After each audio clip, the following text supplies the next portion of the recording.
Hey guys, as always, it's our goal, and what we're trying to do is untether families so that they can reach their dreams to travel anywhere in the world and take their families to brand new experiences. So it's our goal in this video to show you our top 5 jobs that will really help you work remotely and allow you to reach this goal. So if you have any questions or comments, feel free to comment below, but without any further ado, let's get into it. We're the Gray Harper family, and since 2016, our family of 6 has been living abroad. With years of experience, tips, and insights, we're here to guide anyone else considering this life-changing journey. Stick around to discover how to turn your income into a passport anywhere in the world, unlocking the ultimate geographical freedom.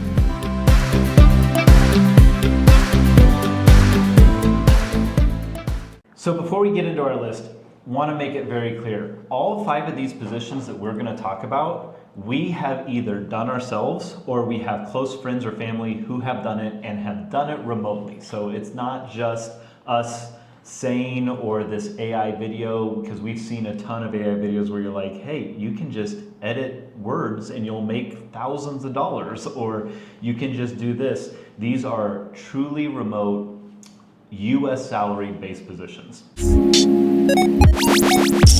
So without further ado, let's dive into it. Our first position is a virtual assistant.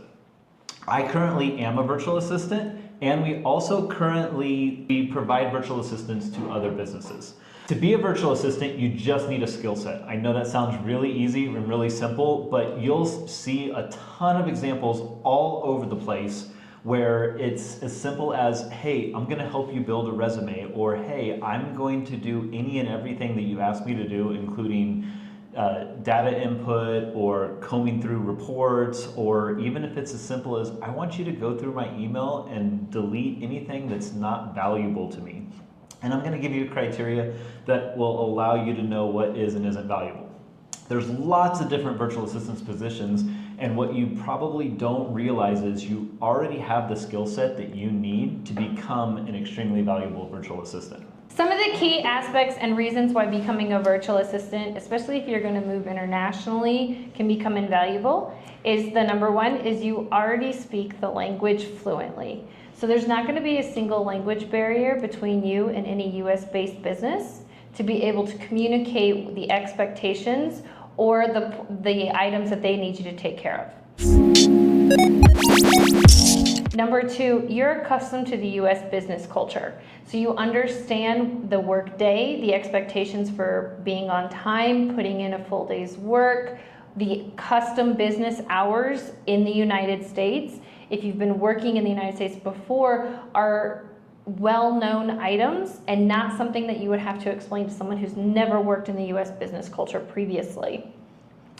And last but not least, almost every American is familiar with a virtual platform for communication, whether that be Google Hangouts, Zoom meetings, email, or whatever other business flow they use to communicate. And you already having experience with those skills makes you invaluable in this position.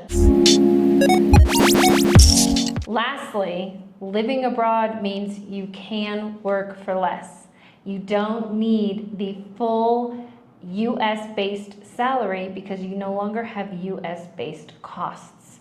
So being able to take a slight paycheck, which would still allow you to earn more than anyone else living abroad, let's say, and still allow you to have a comfortable living wage while living abroad.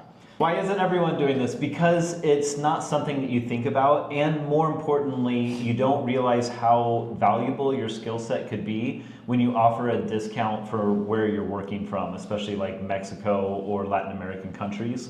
So when you offer a US polished worker skill set at a fraction of the cost, it works best for everyone. So it's really just about finding out what you can do and what your skill set is, and then marketing it properly.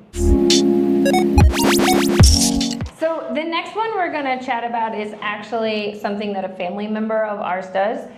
They choose to live in the United States still fulfilling this position, but one of the perks of the position is they travel internationally all the time, including going on caminos in Europe, visiting us down here in Mexico for extended periods, sometimes between 2 and 4 weeks at a time, and never actually having to take a vacation day. This position allows for travel anytime they so choose and to anywhere they so choose. And so this one is actually a remote nursing position. So this particular family member started out as your typical nurse, went through nursing school like normal, and went through in-person care, both in a hospital setting and in a private care setting. But after a while realized they wanted more flexibility in their schedule, so of course they looked for remote options. And turns out those nursing skills can be used remotely quite a bit. They actually work for a company now who specializes in placing nurses in different positions throughout the United States. So they can help with phone triage, they can help with case management situations, they can help with taking in those resumes and communicating with those prospective nurses and finding hospitals and or other medical settings that are good fits for them. So this is a position, if you're in the nursing or medical field, is something to investigate if you're looking to move internationally. You can utilize those skills for all of the above and or insurance or auditing or anything to do with it. Your medical experience is invaluable and can be used in these positions. Yeah, with everything going virtual, I'm sure you've heard of psychiatrists and therapy online. You now have doctors online. If you have that skill set and you're available, that type of remote work is absolutely at your fingertips. So the third job that we're going to bring up is content writer or content producing. Obviously, a content writer or a writer is someone who takes their skill set and puts it down for writing. There's lots of different ways to go about doing this. I personally have done it and am still doing it. It's a good way to pick up a buck or two. And basically you will market to different people that you're able to write for specific content. Whether that is you're a chef and you can write out recipes, whether that is you're in a very specific field like firefighting or whatever, there's always people looking for that type of content. And becoming a writer for specialized content is a great way to be able to raise your dollar per word, which is what you sell your services for. If you're just writing very generic content nowadays, there's not a huge amount of money in that. But if you can market your skills and specialize what you write for, especially utilizing what you're already an expertise in, then you can actually make a good chunk of money while doing that for multiple different companies. There's lots of different platforms you can do this on. iWriter, Upwork are to name a few, but to specialize content and write for either websites or a company, or if you are in sales or marketing to even write ads and ad hoc, you can all do this from wherever your office is anywhere in the world, and you continue to make a US salary remotely from wherever you are. So the next position we're going to talk about is one that I've taken advantage of, and those are your specialized certifications. So personally, within the past 2 years, I have gotten the Salesforce admin certification, but there are several similar to this. I'm always going to advocate for Salesforce because I'm a huge fan and work in it every single day. And the certification process, all the studying is free. You just pay for the test, which has discounts throughout the year. But total, the test was like $200 or $250. So having a skill set for that price is incomparable to a lot of others. But you can get certifications in Google, in Salesforce, or any other specialized web-based service. And then you can offer your services on a consultation type basis. You can open your own company, so you have your own LLC for a couple $100s and have all your income go through there as a consultant. Or as previously mentioned, you can advertise your services on platforms such as Fiverr or Upwork or anything similar to that. That way you have a base already to present your skills to. And it's an easy way to continue to build those skills but have an income as well. Yeah, and if you're currently wondering what type of remote work is available between Salesforce or any other certifications, you can always go to Salesforce and see what certifications they're advertising, but more importantly, go to like LinkedIn or job postings, actual resume requests, and see where a majority of the jobs are, and then you can go hunt and search out those certifications. I know that Google University, in my experience, offers a monthly fee, and then you can take their university and their courses as quickly as you want. Whit was able to get through Salesforce and was by far and away the most profitable thing that we've ever done as a family. But I've also been able to get web certifications, some coding certifications through Google University that also boost and helps my resume as well. So hop on some job sites, see what people are looking for, see what people are wanting, and then go hunt out those certifications so that you can market to those jobs. And remember, especially if you intend to move abroad like we did, your skill set and your price is going to lie somewhere between being the native speaker, well known to the US-based economy, but living abroad. So you have that unique position to be able to value yourself for clear communication skills and on the same time zone, but also a little less than a US-based person. If you made it this far in the video, you're obviously liking the content. Do us a huge favor, it goes a long way. Please like and subscribe below. It helps out the channel and it allows us to continue to do what we do. Also, any questions or comments, feel free to comment below. We're gonna respond to every single one. But since you've made it this far, it's now time for easily the best way to transition to remote working that we have found and anybody else has experienced.